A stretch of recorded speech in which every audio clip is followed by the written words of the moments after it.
बहुत वर्षों पहले, जब दुनिया की रफ्तार धीमी हुआ करती थी और इंसानों के पास समय था, चांद देखने का, तारे गिनने का और बादलों की शक्लों में कहानियां खोजने का, भारत के उत्तर पश्चिमी हिस्से में बसा था एक शांत, सरल और मनमोहक गांव, आकाशपुर। आकाशपुर कोई बड़ा गांव नहीं था, पर इसकी पहचान थी। वहां की प्रकृति से जुड़ी अनोखी घटनाएं और एक रहस्यमयी गगनशिला। गांव चारों ओर से हरियाली और पहाड़ियों से घिरा था, और उसके बीचों बीच एक शिव मंदिर स्थित था, जो सैकड़ों साल पुराना माना जाता था। मंदिर के पीछे घने जंगल में एक चट्टान थी, जिसे गगनशिला कहा जाता था। कोई नहीं जानता था कि यह पत्थर कहां से आया, पर गांव में पीढ़ियों से यह मान्यता चली आ रही थी कि यह पत्थर धरती का नहीं, आकाश का है। हर पूर्णिमा की रात, जब चांदनी गांव पर अपनी श्वेत चादर बिछाती, तब गगनशिला एक नीली आभा से चमकने लगती। उस समय गांव के बुजुर्ग कहते, गगनशिला जाग रही है और आकाश के उस गांव से संवाद कर रही है, जो अब हमारी नजरों से दूर है। कई कहानियां उस गगनशिला से जुड़ी थी। बच्चे इन कथाओं को सुना करते, पर कोई भी उन्हें गंभीरता से नहीं लेता, सिवाय एक के, ईशान। ईशान था एक 13 वर्षीय बालक, स्वभाव से शांत, परंतु भीतर से अत्यंत जिज्ञासु। उसका जीवन अन्य बच्चों जैसा सामान्य था। दिन में पाठशाला जाना, शाम को गायों को चारा देना और रात में दादी से कहानियां सुनना। पर उसका मन हमेशा कुछ और जानने को तरसता था, कुछ ऐसा जो आम नहीं था। एक दिन, जब स्कूल की छुट्टी थी, वो अपने दादा तारा प्रसाद जी के साथ जंगल की ओर गया। तारा प्रसाद गांव के सबसे पुराने और सबसे बुद्धिमान व्यक्ति माने जाते थे। उन्होंने गांव की परंपराएं, पुरानी पांडुलिपियां और शास्त्र पढ़ रखे थे। गगनशिला के पास बैठते हुए ईशान ने पूछा, दादाजी, क्या यह सच है कि यह पत्थर आकाश से आया है? तारा प्रसाद जी मुस्कुराए और बोले, बिल्कुल बेटा, यह गगनशिला केवल एक पत्थर नहीं, बल्कि एक द्वार है। उस गांव का द्वार, जो अब आकाश में तैरता है, अंबरपुर। ईशान चौंका। गांव हवा में तैरता हुआ? हां, दादाजी बोले, बहुत वर्षों पहले, जब पृथ्वी पर संकट आने लगे, तब कुछ लोग इतने समझदार थे कि उन्होंने अपनी सभ्यता को बचाने का उपाय खोजा। उन्होंने प्रकृति और ऊर्जा को समझा और धरती से कटकर अपना गांव आकाश में स्थापित कर लिया। ईशान की आंखों में चमक थी। वो सोचने लगा, क्या वो कभी उस गांव को देख पाएगा? उस रात, जब पूर्णिमा का चांद आसमान पर पूरी तरह खिला था, ईशान चुपचाप घर से निकला और मंदिर के पीछे पहुंचा। चारों ओर नीरवता थी, बस झिंगुरों की आवाज और पत्तियों की सरसराहट।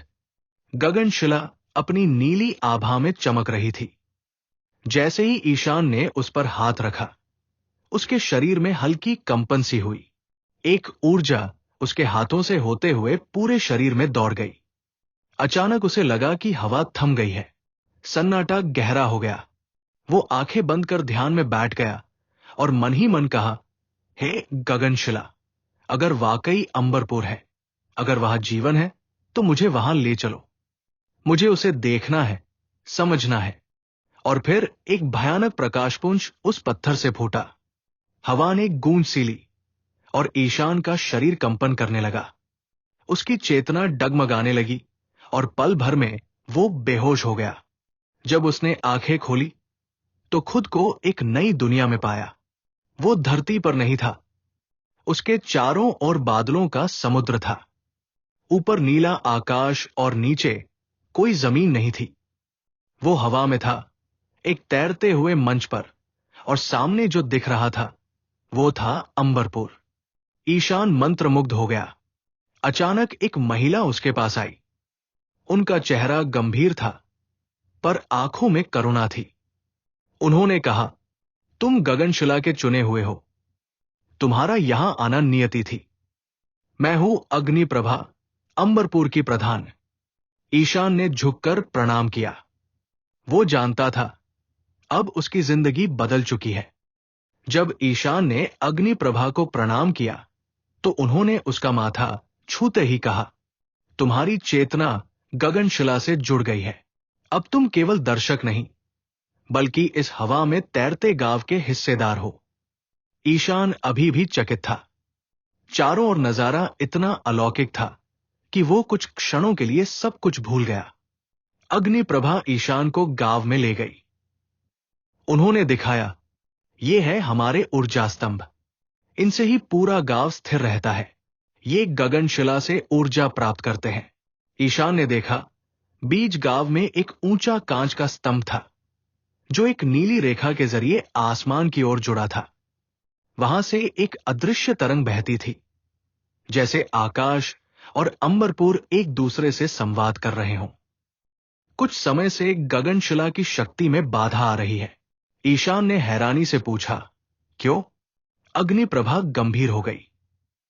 हमारे सूत्रों से पता चला है कि धरती पर कोई उस शक्ति को खोदने की कोशिश कर रहा है। अगर वे सफल हुए तो ये गांव, अंबरपुर, हवा से नीचे गिर जाएगा। ईशान को एक अजीब डर महसूस हुआ। क्या ये उसका गांव आकाशपुर हो सकता है? ईशान को अग्निप्रभा ने एक विशेष मंदिर में ले जाया, जिसे ऊर्जालय कहते थे।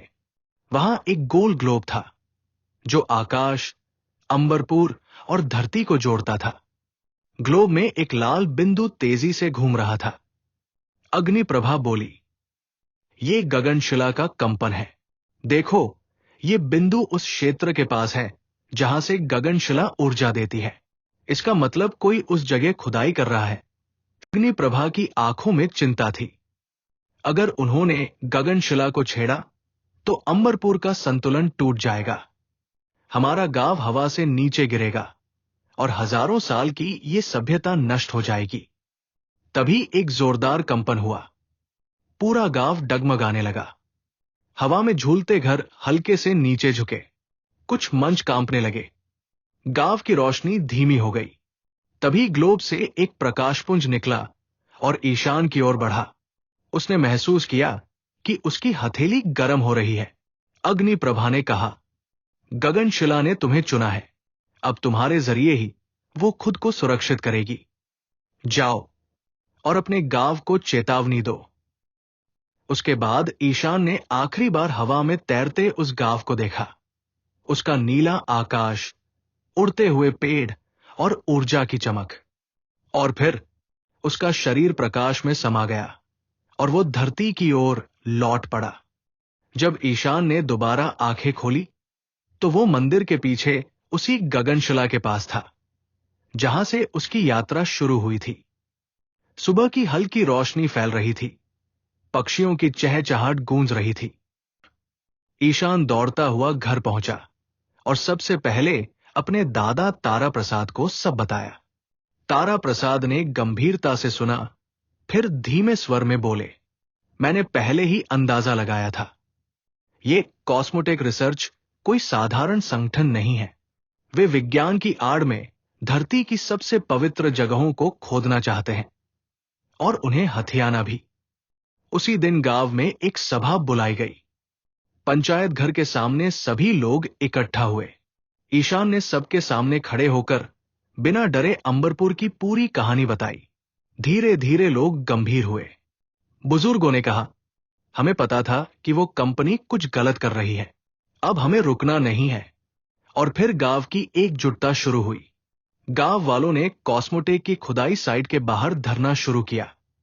बैनर लगे, प्रकृति के साथ खिलवाड़ बंद करो, गगनशिला को मत छेड़ो।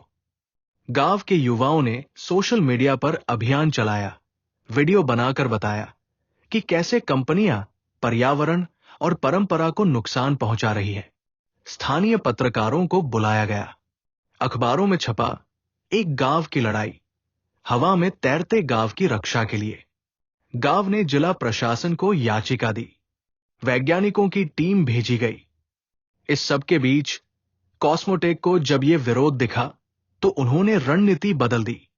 कंपनी ने कहा, हम तो शोध के लिए आए थे, अगर आप नहीं चाहते तो हम हट जाते हैं।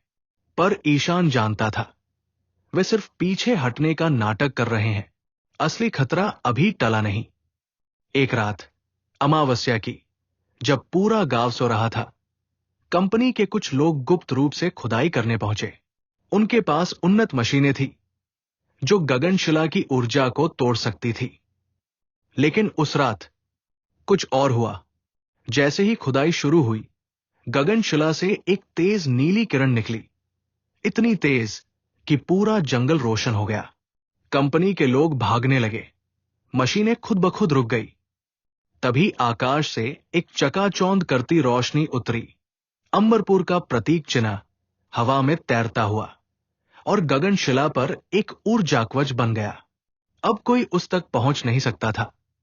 सरकार ने निर्णय लिया, यह क्षेत्र अब राष्ट्रीय संरक्षण स्थल होगा। कोई भी व्यावसायिक खुदाई प्रतिबंधित रहेगी। ईशान अब गांव का नायक बन चुका था।